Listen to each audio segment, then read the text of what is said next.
গত কয়েকদিন যাবত স্থানীয় নেতা পরিচয়ে ময়মনসিংহে অবৈধভাবে পৌরসভার নামে চাঁদা আদায়ের অভিযোগের পর এবার সেই ভিডিও ভাইরাল হলে জেলা প্রশাসন রকুনুজ্জামান স্যারের নজরে আসে।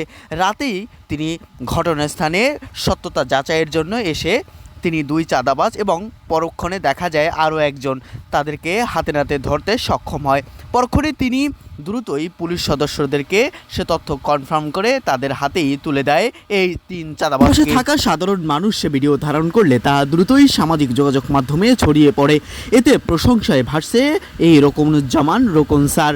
অনেকেই বলছে এমন করে যদি সারা দেশে এমন সত্যতা যাচাই করে এবং অভিযান চালায় তাহলে দ্রুতই চাঁদাবাজদের হাত থেকে বাংলাদেশকে রক্ষা করা যাবে। তাছাড়া চাঁদাবাজ কোনো দলের নয়, তারা চাঁদাবাজ সবসময় কোনো দল, নেতা এবং গোষ্ঠীর পরিচয় দিয়ে এভাবেই প্রকাশ্যে চাঁদা আদায় করে। তবে সচেতন মানুষ আর এভাবে সচেতনতার মাধ্যমে সঠিক তথ্য প্রদান করতে পারলেই আমরা সচেতনতার মাধ্যমে এভাবে চাঁদাবাজ থেকে মুক্ত পাব।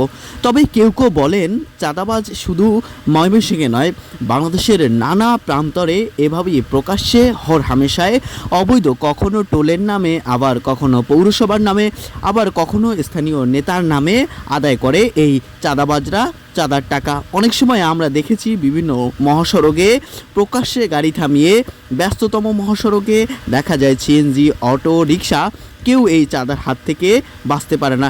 সবাইকে তাদের নির্দিষ্ট অঙ্কের দিতে হয়। ধন্যবাদ সকলকে হাদি ডিজিটালের সাথে থাকার জন্য।